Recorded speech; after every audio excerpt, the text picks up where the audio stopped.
Welcome to There is a Method to the Madness. My name is Rob Maxwell and I'm an exercise physiologist and personal trainer. I'm the owner of Maxwell's Fitness Programs and I've been in business since 1994. If you're new to this podcast, it is what it says it is, a method to the madness. I like to dive into why things work scientifically and why they may not work. And today's episode, I'm going to be talking about planning for an endurance event because it was a question asked to me on the internet.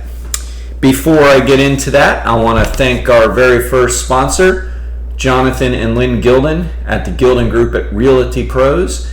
They currently have over 275 star reviews on Zillow and over 100 million sales between the two of them. If you're successful, that means you're good. And that looks like a lot of success out there, ladies and gentlemen. They can be reached at 386-451-2412 or at thegildongroup.com. Okay, endurance planning. The question basically was framed this way. They said that they've recently done some triathlons recently in the last couple years. And in their words, they winged them a little bit. And they're going to do some this summer. And they were wondering if there was anything they should do to properly prepare and or maybe plan out. All right, so that's a good question. And it leads into a good topic for the method to the madness because I want to talk about why things work or why things don't work. So let me start out first with a little story. For a long time there, I was doing some metabolic testing. That's VO2 max testing and metabolism testing. And I enjoyed doing it, but to be honest with you, I kind of ran out of time to do it. I just didn't have the time to do it, so I sold the unit. But I tested VO2 maxes on people for many years. Now, for those that don't know, the VO2 max is an estimate. And even though it's an actual measurement on a metabolic cart, it's still an estimate per se. So it's an estimate of somebody's VO2 max, which is the gold standard for their cardio conditioning. Now, we've learned and we've known for a while that there's other factors that go into how aerobically fit you are, and I'm going to talk about that today. That's the most important part of my good friend on the internet's question. Well, the answer is going to be the most important part. But let me just say that VO2 max is considered very, very genetic, and it gives us a really good idea anyway of how successful somebody can be in their endurance events. In other words, if you got a really high VO2 max, chances are almost no matter what you do, you're going to be pretty successful. All right. So that's a nice little caveat into this story. So I tested this guy who was pretty well known as a cyclist. And he was getting into running a little bit. He was a very successful cyclist and he was young. He was getting into running and he wanted his VO2 max tested as a new runner. So I said, okay, come on in. He was friends of a friend. And nice gentleman, nice young man, still is. I still talk to him here or there on the internet. But anyway, I tested his VO2 max and it was super, super high. If I remember right, almost broke into 80. I know it was in the high 70s. It might have hit actually 80. To give you an idea, that's really, really high. For an adult male, 45 is considered good. So that's kind of the ballpark we're looking at. Now, don't get me wrong. We see 50s and 60s fairly commonly, and the pros see the 80s, as I said. This guy was a young amateur runner. So there's some error in every test, but in any event, that's really high. That's the highest I've ever tested. So I had that information to go by. He was happy with his numbers. He felt good and proud of himself and all that good stuff. Very humble young man. Again, had only done a couple road races to this point. Had done some bicycling, not really races though. Just young, getting into it. So not long after that, I was on the board of the Daytona Beach Track Club at the time. And not long after that, the topic of races came up, and there was going to be a 10K on the beach. And a few people said, hey, I hear so-and-so's racing. And this was the young man I was referring to. He hasn't really raced before, they say. Yeah. Anyway, so, how do you think he's going to do? And I said, to be clear, in the 10K? They said, yeah. I said, oh, he's going to win. And they said, what do you mean he's going to win? I mean, there's this guy, there's this guy, there's this guy, I mean, like everything, we can all, we're get into different things and like the talk. It's kind of like if you're in the tennis, you're like, oh, this side person's good. And, so it's all normal locker room stuff, right?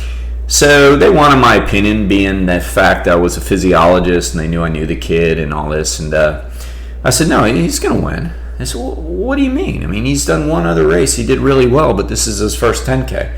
I said, but if he pushes himself, that's a big if. No, it's actually not a big if. I knew him. I knew he was going to push himself. But that is the missing variable. In other words, for somebody to live up to their potential, they have to go to their potential. So I said, well, if he races this thing, he's going to win. His VO2 max is off the charts, highest I've ever seen. Personally tested. I said, okay. Anyway, make a long story short, 10K came, 10K went, and he won. And everybody was like, how did you know that? I said, again, his VO2 max was off the charts, like 10 points higher or so than anybody I had tested locally. Again, there's error, but there's reliability, meaning if there's error for everybody, and it was the highest I ever saw. So what does this have to do with, Rob, should I have a plan or not? Everything. What is the reason for the plan? Okay? If the reason for the plan, and it's not in this person's case, but naturally I don't make a podcast for one person. I know it's not in this person's case, the idea of, if I have a perfect plan, I will beat everybody. I'll be the champion. That's the reason why people are on the podium.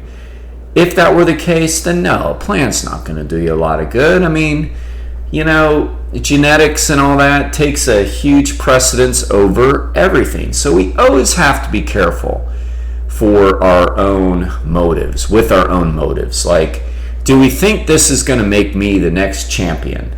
Well, okay, it could if you were already 1% out, right? Or 2% out. So we just have to be careful. And I'm not trying to be negative at all. I'm not being negative at all. So please understand me. The plans are good. What separates the very best from the pretty good is normally genetics. Everybody can get better. So naturally I only bring this up because I do see a lot of it, and I see it in all worlds. I see it in bodybuilding and in powerlifting and endurance stuff like triathlons and cycling races and running races. It's like, I'm going to get a coach and I'm going to get a plan because I think that's the reason why I'm not winning my age group. Well, again, two things wrong with that. One, that's not true. Okay, that's absolutely not true. Unless you're like super, super close, could be true. Next, who cares? I mean, winning your age group, as I've already talked about numerous times, just means who showed up. It should always be about if you're improving, right? That's really what we should be racing against, our own previous self, all right? So let's move into the plan and why it could be good. Well, it is good. It is always good to have a plan of sorts, but I always believe we need to have a loose plan.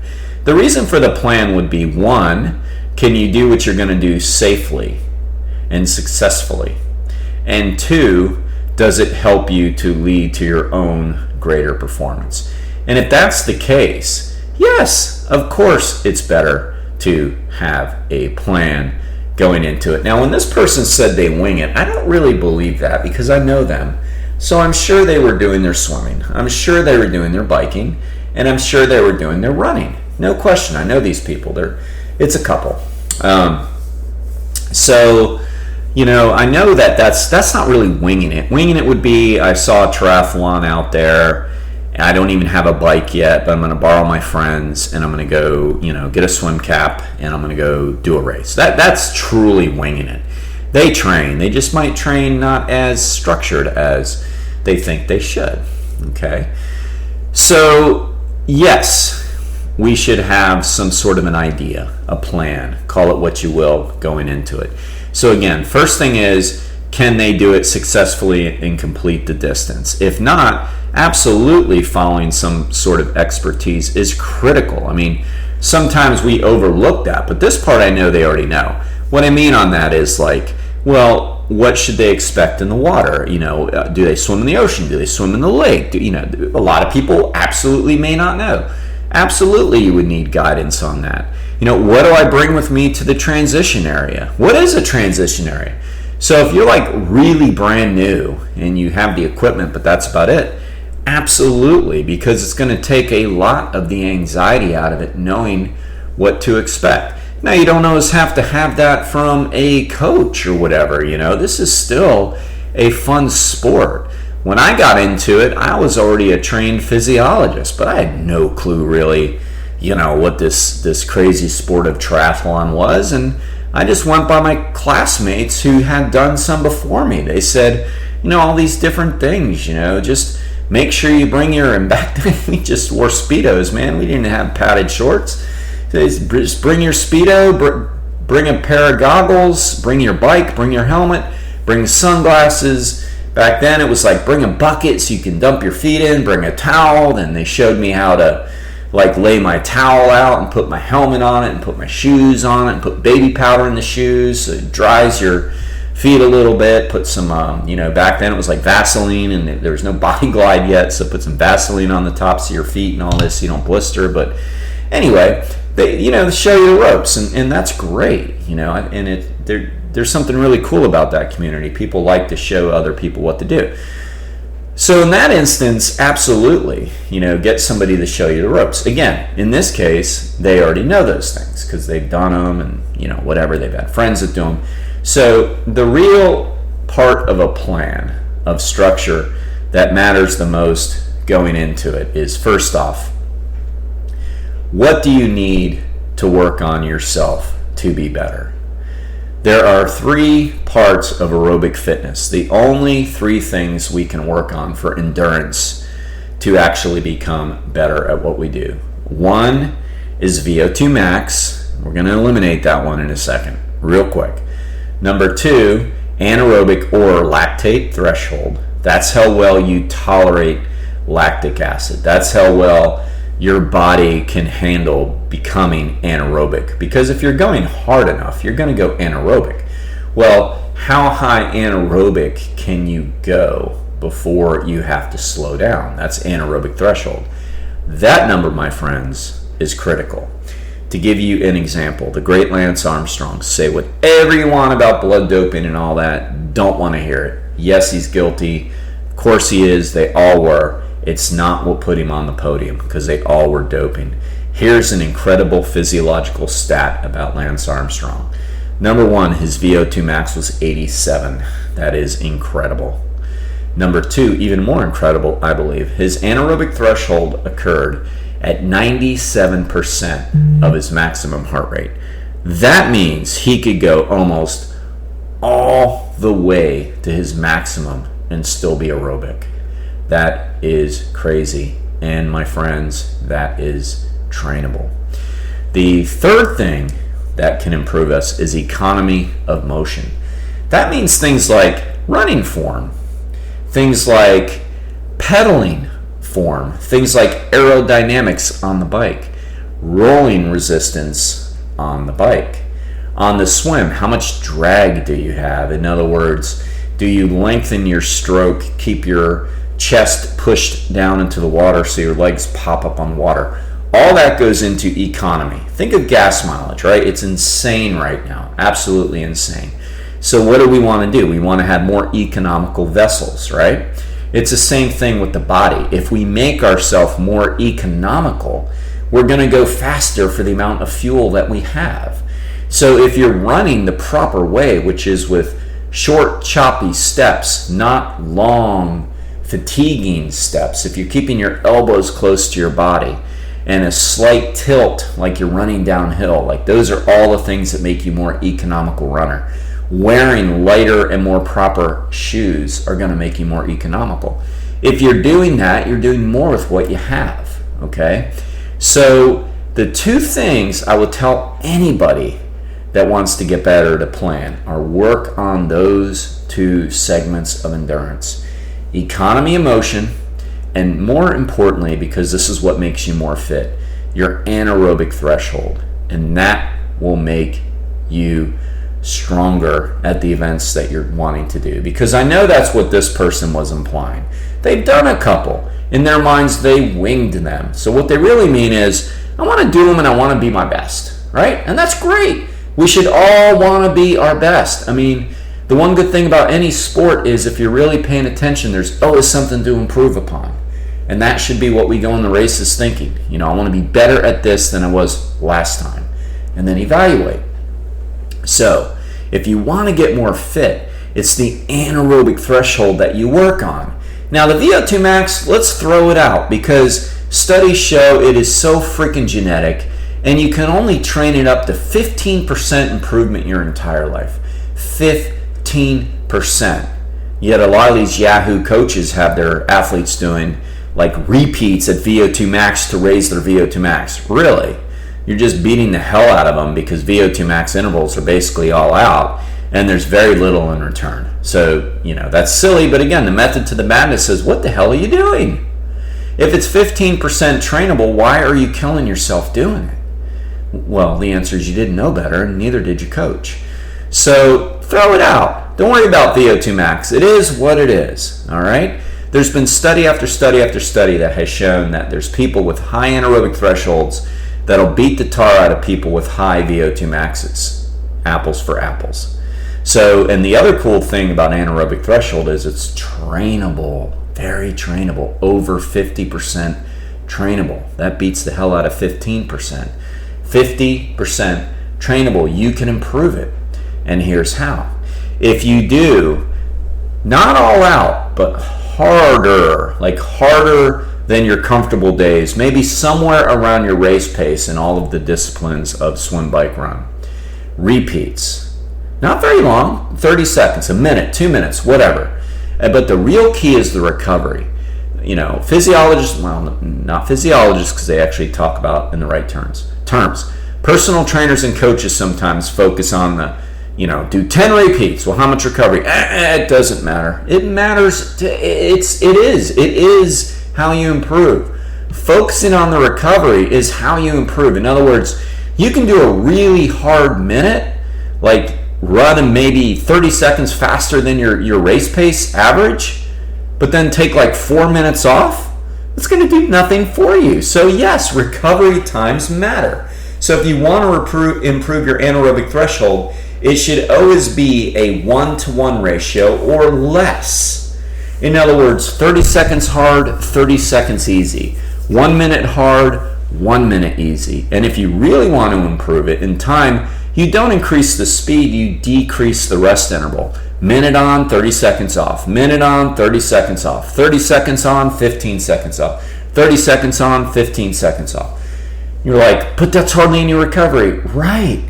Because we're trying to get your body to handle being anaerobic. So what happens is, if you force it anaerobic and then start the recovery process, start it by relaxing. And then start another one. Your body's like, what? And then you do it again, and you do it again, and you do it again. Do your repeats slow down? Of course they do. Yes, they slow down. Your legs feel heavy. Your legs feel like shit. You can barely lift your legs, and you're like, this doesn't even feel like an interval anymore. Well, of course there comes a point of no return where you probably shouldn't have done so many. But you want that feeling. You want that feeling of heavy legs because that's what your legs feel like at the end of a race. So you're trying to train them to handle being more anaerobic threshold and pushing that threshold up. All right? So yeah, that was a physiological answer, but here is the answer to your question, my friend. If you want a plan going in, figure out what your weaknesses are. If you already know you can cover the distance. I know they can, but you might be listening and go, wait a minute, I can't. Okay, well, you need to be able to cover the distances before you do a triathlon. You need to know you can cover the distances, which means you've either covered the distances before or you've gotten real close, okay? So let's say a sprint triathlon. Quit calling that a mini, a baby triathlon and all that crap. It's a very hard event if you go all out. But if you already know you can do 3 miles, you don't necessarily need to do these long, slow distance days of 4 miles or 5 miles. Why?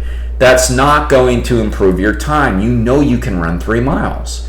If you know you can bike 12 miles or 15 miles, whatever it's going to be, you know you can cover it. You don't need to do these long bike rides. You know you can cover it. You're not going to go faster by going longer. That is one of the biggest myths in endurance training. I'll just go longer. No. We get faster and stronger and improve our endurance by raising our anaerobic threshold. Okay?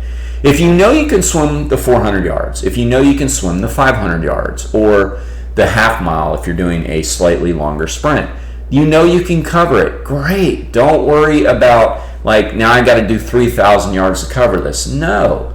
Now work on becoming more economical. So that's how you plan it out.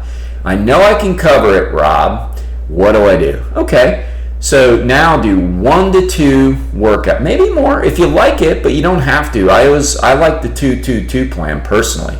Doesn't mean you can't do more training, like if you enjoy a bike ride after work every night, great. But my philosophy's been like 2 core workouts in each of the sport, like 2 swim, 2 bike, 2 run. Again, I'm not saying you can't run more, bike more, whatever. You know, you have to look at your own motives why you want to do it. The point is, if you want to improve it, do workouts raising your anaerobic threshold and your economy of motion. Do 2 workouts like that per week. Economy of motion comes with making sure you actually know what you're doing, knowing how to pedal, know how to run. Look up videos on that. Just remember, economy of motion, look it up. And now, where a good coach can come in would be a good swim coach that could really, really help you with the economy of motion in the swim. That's critical, you know, or watch some really good videos or whatever, but that becomes critical. So work on that. Absolutely work on your form in all 3 disciplines, and even the bike. There's so many people out there that just mash on the bike. We call them pedal mashers. They sit on the seat and they push their legs up and down like pistons. That's only going to get you so far. I mean, great cyclists don't mash, they spin, which means they make big circles with their feet, big circles with the pedals. They're pulling up with their hamstrings. They're pushing down with their calves. They've got a high cadence of 90 to 100.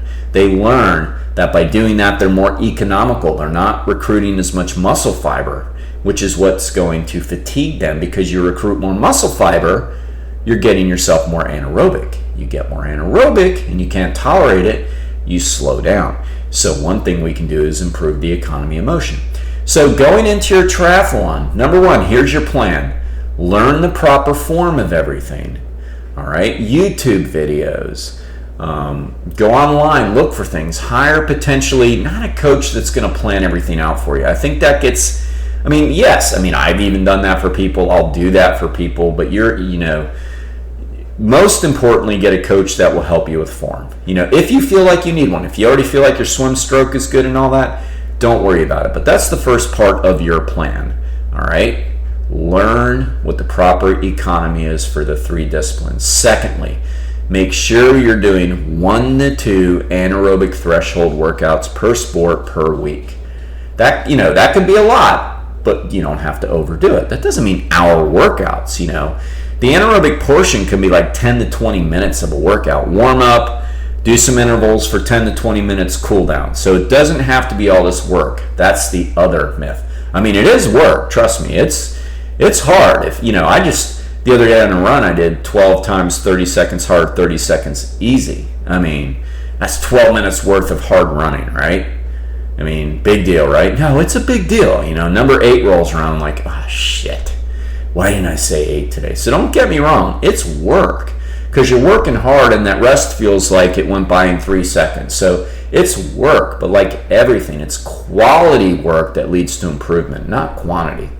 A lot of people want to do a lot of quantity because, quite frankly, it's easier. I mean, it's great they're doing it, but it is easier. A lot of people would say, man, I'd rather go for an easy 2-hour bike ride than to do 12 minutes worth of gut-busting intervals. Well, yeah. And it doesn't have to be gut-busting. It has to just be hard. It's got to challenge you. If it challenges you, it's going to make you stronger. So go into it knowing what your weaknesses are. And if you're like, well, you know what, I'm really economical on the run. I always have really good 5Ks. Okay, practice a little brick training, meaning run a little bit off the bike, but then take your energy and say, I'm going to plan to do more intervals on the bike. I'm going to plan to do more intervals in the pool and really work on my technique. In other words, I'm going to raise my anaerobic threshold in these two sports I'm not as strong at. That, my friend, is your plan. And just remember, so critical, don't just do any kind of intervals. There's a lot of bad stuff out there that, tell you run really hard for 30 seconds, take 4 minutes off. That's going to make you a better sprinter. The recovery component is key. It's got to be a 1-to-1 ratio or less. 30-30, 60-60, 90-90, 2 minutes, 2 minutes, whatever. That's the key. I believe in a lot of reps with that because you're training your body. So I like 30-30s, build up to do where maybe you're doing like 20 minutes of 30-30s. That's, trust me, it is rough. And be right in the middle of one of your runs. So it's not like, you can't include a little bit more warm up and cool down if you just love to run. Put it right in the middle. And I love doing stuff like that. I'll do that on I hate to even call them like long bikes because I just like to ride longer on the weekends because I have time. I like to go, sometimes down almost to Titusville, see how far I can get. But somewhere in there, I'm going to do some intervals, and it's longer warm up. I'll do some intervals and a cool down. It's the intervals, though, that made me stronger. That's the key. All right. Hope that answers the question. I know it left a lot up to you to decide, but I believe in that. You have to know what you're trying to do rather than just blindly follow a plan that somebody gives you and they really don't understand what they're doing themselves. And I see so many people now, it's so trendy to hire a triathlon coach or a running coach. It's not that different from in the 70s and 80s when everybody was hiring tennis coaches. It's okay. I mean, you got the money you want to, it's okay. But make sure, though, that they really know what they're doing. They might be good at what they do, but as I always say, you never ask the racehorse how it got fast. Sometimes they don't know. You have to know the physiology, and that's why this podcast is here, so we can get into matters like this and go, okay, but why am I doing intervals? So I hope I answered the question, and I absolutely know a person on the internet who I don't want to say her name, but she's going to know who she is, and her husband, who actually is a very great, phenomenal trainer himself out there. I know you'll do great. All right. So now it is time to thank my second sponsor. All right. Everybody out there knows that I love salads and I love vegetarian dishes, and this place has them. Istanbul Turkish Mediterranean cuisine in Ormond Beach, Florida. If you live near me in Volusia County, check them out. They have phenomenal salads. They are at 488 South Young Street, Ormond Beach, Florida, 32174. If you don't feel like sitting in, they do takeout and delivery. Just give them a shout, 386-492-7100, or go on the web. Make an order that way. IstanbulFlorida.com. Until next time, be Max Fit, be Max Well.